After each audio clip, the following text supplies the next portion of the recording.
Steve here, retired hobby tech guy, and today we are printing out a articulated flexi animal dino skeleton thing. So I wanted to take a look at that and show you how that's going. This is the model, and it ended up, this is going to be a print in place, no supports needed. And what did this come from? Yeah, comes from, now, is that the guy, or is that it? This is it. So Flexi Factory, and ended up I got this off of Colts 3D. Minor little price on there. I think like $3.95 is what it came out to be. But a pretty cool little dino there that we got going on.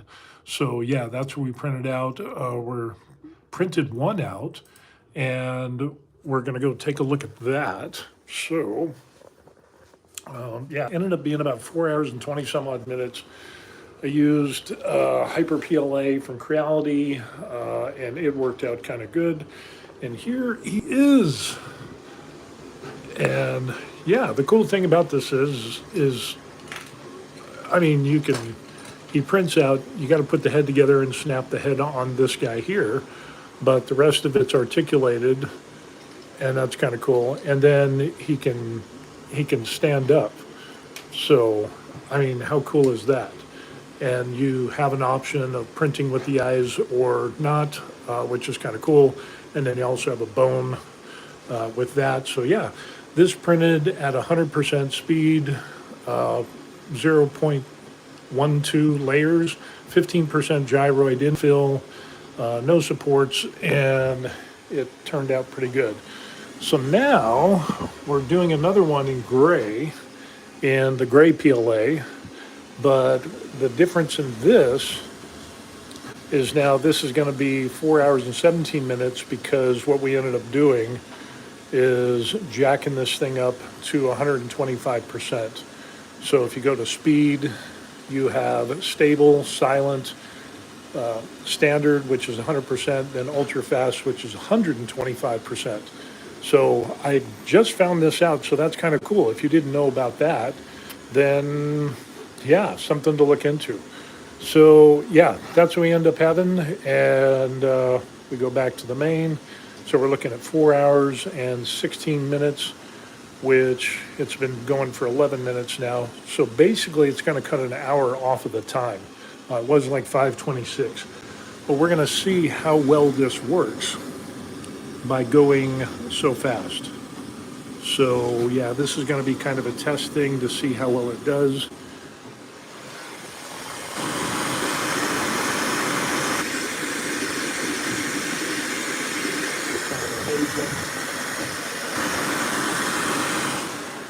And the recommendation was that for this guy and this guy was to put glue stick on. I haven't put glue stick on anything yet.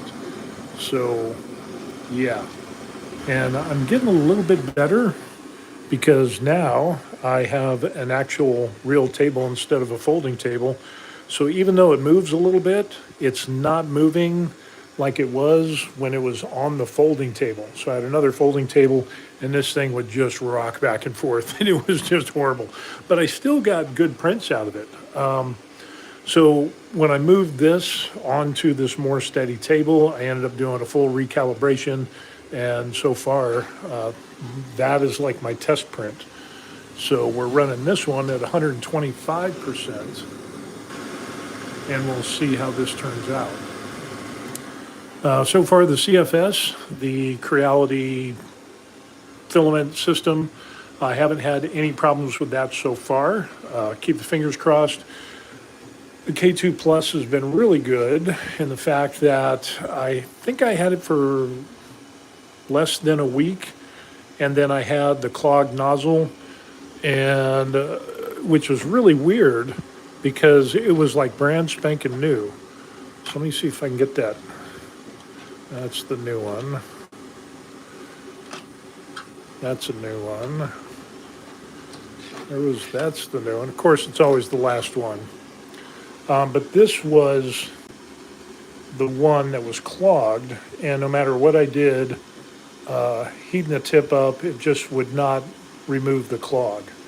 So yeah, I just ended up switching with the spare nozzle that was there, And yeah, it's been printing great. So I'm not sure if there was something actually wrong with the nozzle, but I don't know. I might try to heat it up if I get a butane torch, but we'll see how that happens. Other than that, it's been doing great. Haven't had any problems with it. Again, crossing the fingers to make sure that I don't. And then I also ended up doing a little service. So on the lead screws, you have one on that side, you have one on that side, and then those posts right there and the rails and all that stuff. What I ended up doing is greasing that up, kind of doing some little preventative maintenance, and then clean and dust everything out. I try to keep everything really clean. So as you can see, I just got a tiny, very tiny bit of debris, but you got to look out for these sensors here and keep those areas clean. A guy that helped me out from one of the social media pages for the Creality 2 Plus, K2 Plus, told me about that. And he says, make sure it's clean. That can mess up with the leveling or whatever. So I'm just following his lead on that. So I appreciate that. The other stuff that I printed out is PETG, and that's why I ended up getting the Space Pie. And that has been working out well. I got the little poop chute action that I printed out. That has been doing well. And I think after this, the next thing that I'm going to print out is a riser for this. So unfortunately, that Bowden tube, you can see right there, from the print head, it always hits. You can actually see the marks on the glass depending on where you go. You can see it in person, but that hits the glass. So I'm definitely going to be printing out the riser system on this. That will be about 1 inch, and I think that will be great. And then the other thing I printed out was that little white piece there to try to keep the Bowden tube or the PTFE tube straight and into that connector. It's kind of bent a little bit, bowed in, as you can see. But people have reported that if there's too much, then the little pieces on the inside of that connector can break off, and then you have all types of problems. So did that, and I think between that and the riser system that I'm going to print out, I think we're going to end up doing pretty well. Overall, I'm pretty pleased with the K2 Plus. The only thing that I don't like about it is the LED lights. Definitely not a lot of LED lights, and I think Creality should have put more lights in there. I mean, that little tiny strip, which is maybe 4 or 5 inches long, one on the front up here, and then one in the back corner on the right. That's just not enough, and it didn't make any sense. And so for this one here, what I ended up doing is actually just moving it to the middle to get a more uniform light dispersion. But even then, that's not enough light on that thing. I'm really surprised for $1,500 combo unit printer, 350 cube area, you need some more light. I mean, if this thing here, to this little cabinet that I got for 300 and some odd bucks, if I put the light in there, bam. I mean, that is a huge amount of light. So let me show you what I'm talking about. So you can kind of compare the light sources.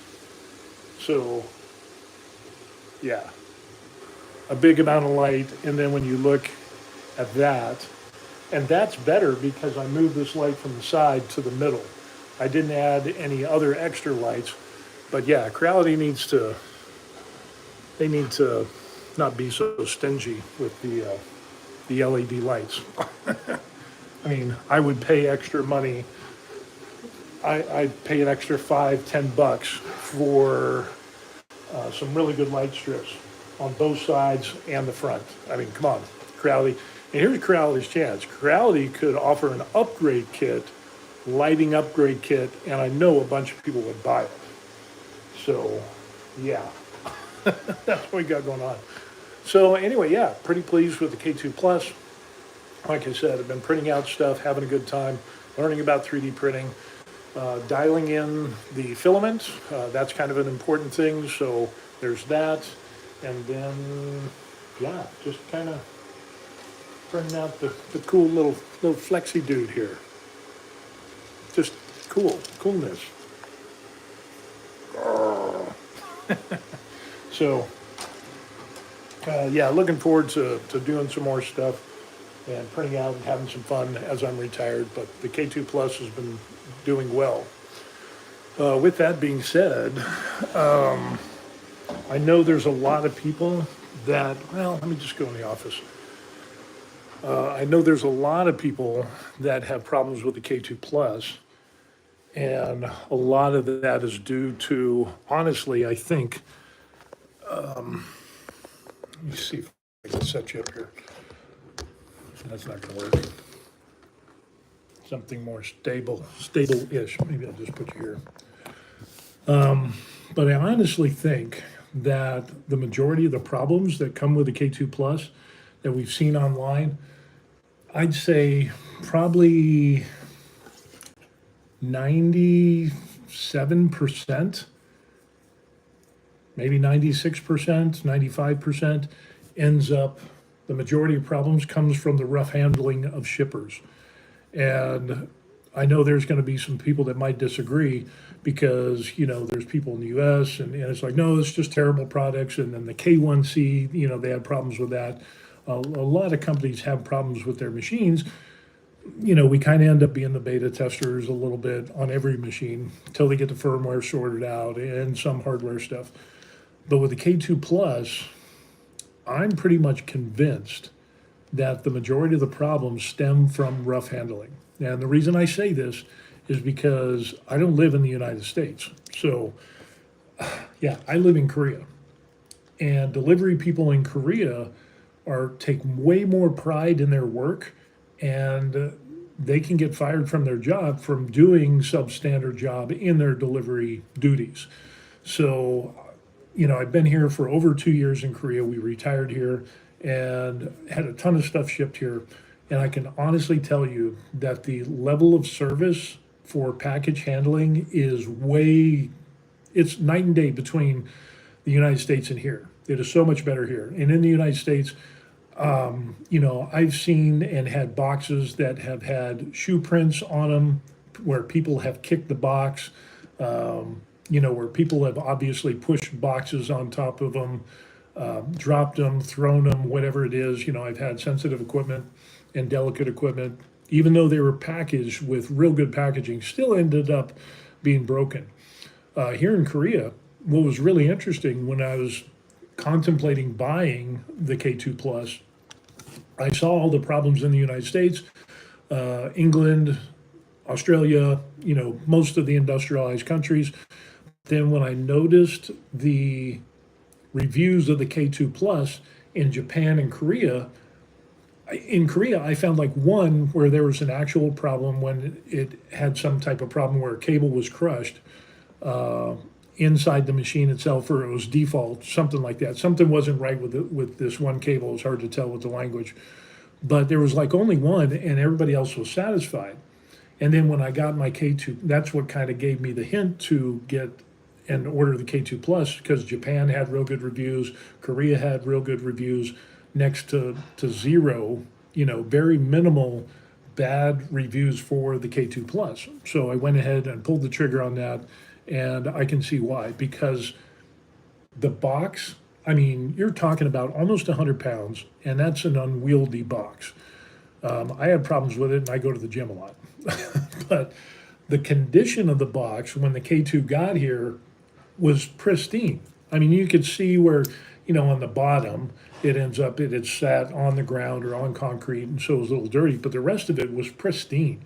The packaging was great and awesome, and I put pictures up, and people were like, "Holy cow, that's the best looking box I've seen." So that's why I say I think the majority of the problems come from the rough handling. And the other reason I say that is because I worked in a UPS warehouse for a little bit, and I've seen packages get thrown off the docks. I've seen stuff stacked in ways that it shouldn't be stacked, heavy stuff on top of small stuff. Heavy stuff is up high, then it falls off on the dock or whatever, or inside the truck. I've seen people kick packages into the truck, push and roll things over, and it doesn't really matter if it says this end up or not, or fragile, or two-man lift, or whatever. Yeah, that stuff doesn't happen. It's a one-person job, and basically, from what I saw by working in that warehouse, it was like, yeah, if it's heavy, no, they're going to do the flip the box thing over and over and over.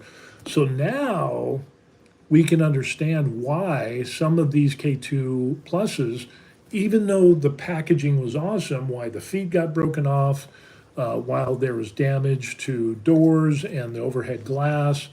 A lot of the internal components ended up being crushed because of the weight and the momentum and the force of it obviously falling off of something and landing onto a hard surface, damaging the K2 Plus. And yeah, there's just only so much padding that you can do, and you're still going to have some movement or inertia or weight that's going to be transferred to other parts of the machine that we don't that only happen from rough handling. So that's why I end up saying that the K2 Plus I think is a real good machine, but I think there's problems. The majority of the problems come from poor handling. And even Uncle Jesse in his video, he said, well, this, he needed a cable, and no, it wasn't. Yeah, he ended up getting a cable because the cable had it was routed in such a way it was putting too much strain on the connector and it wasn't working. That's an example of the 3 or 4%, 5% where there's an actual manufacturing problem from the company versus people that have damaged components because of the rough handling. So yeah, it's just kind of interesting.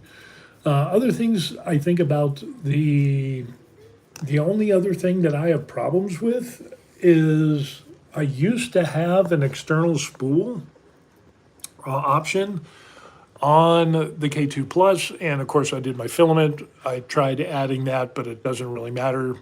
I cannot get the external spool to show up. So that's why I tried doing that, and no matter what I do, I can't get an external spool. So even if I remove that, it doesn't matter. And then I do the sink the filament and all that stuff. It just doesn't work for me. And I remember when I first got this, there was an option for an external spool when you did the print plate. So when you did that, you could choose, when it comes up, you can do the filament and all that stuff. But unfortunately, now I just see no option for the external spool, which is kind of messed up. And then I've read some stuff online of the Creality websites and social media pages and stuff like that. Even the Creality forums on their own page, people are complaining and saying, hey, you have to disable the CFS to get the external spool to pop up. And I was able to do it. I remember seeing it when I first got the machine, but then it ended up through the firmware upgrade. Then I haven't been able to see that ever since. So people are talking about, well, you have to disable the CFS. Well, there's no power button on the CFS. You can only unplug the two cables, and that's not a viable long-term solution for getting to print on the side with the side spool holder. So, yeah. So anyway, that's what we got going on. Other than that, I've been enjoying it. I've been mainly using Creality Print, even though I have Orca Slicer. I don't understand how to get the CFS to work in Orca Slicer, or I don't even know if that's possible so the smart people that are watching this, if you can give me a clue if that's a doable thing or not, I would appreciate that. Any help that I can get, much appreciated. So, and if it doesn't work, then I'll just keep using Creality Print. I like Orca Slicer. I practice with that a lot, and I think I like Orca Slicer better than Creality Print. But since Creality Print allows me to use the CFS, minus the side spool holder, I'm gonna run with that. So that's what we got going on. So yeah, we got some cool stuff going on. Printed out some stuff in PTEG, did a funnel for my protein powder container, my Under Armour drink bottle that didn't have, I didn't have a funnel that was big enough, so I went on Tinkercad and I made, designed and made a simple, very simple, because we're talking about me, very simple funnel, and that it went down like 50 millimeters. Like, why am I describing this? I can just pull this up. I'll show you what I'm talking about. That way it'd be so much easier. Imagine that. Let's see. Oh yeah, tinker this. Tinker this. So Tinkercad is just really, really simple. So what I ended up doing is just basically creating some shapes, putting them together, and yeah, that's what I ended up doing. So it's about 50 millimeters like this, 50 millimeters across, and then I just threw on a funnel, so that way with my protein powder scoop that comes out of the bag, it fits in here, and I won't be spilling protein powder because protein powder is life. Yeah, so it's been pretty good, and I've done some other stuff on here as well. Did like the paintbrush holder. Let's take a look at that. That's also, and I put this up on Creality print. So I did like a 20 spot paintbrush holder, and then I did a larger one. I did the larger one first, which was this one here. So it was kind of, the inspiration was from another person who designed one, kind of similar to that, but it didn't have enough slots. So I was like, yeah. But here is the smaller one that I ended up doing, and that worked out great. I mean, put a little, little slot in the top and the bottom. So this holds 20 brushes and no supports needed, and it's good to go. So yeah, either way, it just ends up that, it took forever to do that. But then when I ended up doing this one, it took a lot less longer. So yeah, it ended up working out well, and the fit and finish of this ended up being pretty good. So yeah, that's what we got going on. And then I have all the other things that I need to paint, that eventually I need to paint, and eventually, guys like this. I've got so much in my pile of shame that you can see there. Got the Frost Giants and those guys going on. I got a Viking there. And then I just finished printing out, where's that one? Oh, yeah, this one over here. Let me show you what I got here. I've got a female Viking over here that is going to be on that base. So that's going to be like that. And that's going to be kind of cool. And of course, I got that to paint. I've got another dragon to paint. I painted all these guys here. So those were fun to do with my resin printer. All this stuff is resin printing. But I've got a number of things that I need to paint here. And yeah, I got the miniature guys, those guys that I just showed you, miniature version of those guys. And then that guy in the back, man, he's going to be awesome. And then I ended up doing some other stuff here. So I got some little Warhammer stuff, got a dragon, did the Hulk. Oh, the Hulk is one of my, I am very proud of that. That ended up being really, really good. That was, and this is, a lot of this is airbrushing. So I'm learning how to airbrush, and this just turned out great. So, yeah, just crazy. Yeah. And the base and everything.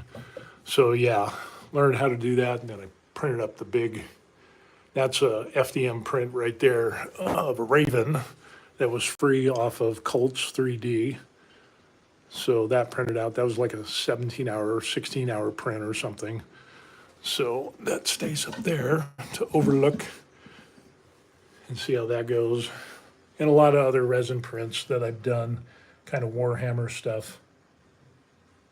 And just some pretty cool stuff that I ended up doing that I enjoyed. And I've never painted before. I started doing this stuff, and so my pile of shame is huge. But yeah. Yeah, it turns out pretty good. That was another good one right there. That one I like a lot.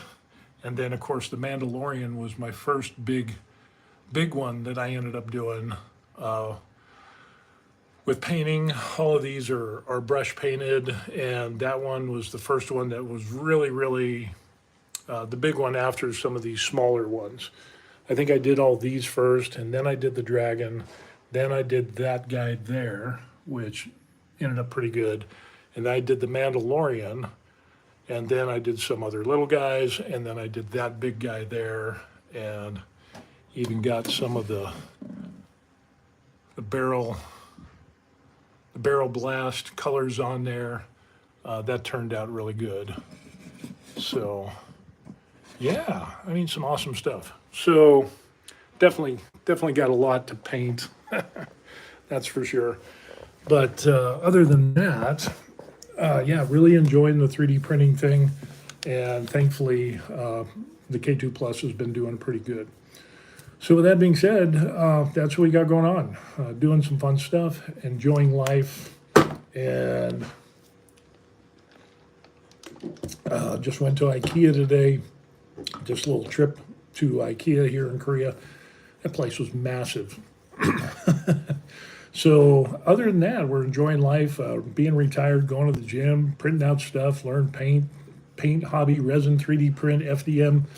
Of course, you can't say FDM printer anymore because what's that one company that put a trademark on FDM? So now everybody says FFF, which is fused filament, whatever. I don't know what it is. But yeah, it's just so stupid. It's, oh well. But yeah, that's what we got going on. Retired in Korea, having fun and printing out stuff. So cool. If you have any information on the stuff that we're talking about, like with the K2 Plus and the side spool holder, how to get that to show up in Creality print, would love to know how to do that. And if you know how to do that, you're awesome in my book. Especially way more awesome if you teach me how to do that. I would appreciate that as well. Anyway, we're going to let you go. Thanks for watching, and for the new people, welcome to the channel. Be sure to like and subscribe to The Varied Life. We'll be doing more 3D printing stuff, resin, FFF, you know, the FDM printing stuff, and other hobby-related things. And yeah, retired in Korea, American expat, just having a cool time, and we're enjoying it. So anyway, with that, we'll let you go. I don't want to hang on too long and ramble too much. So we will see you on the next video, and peace. Good stuff.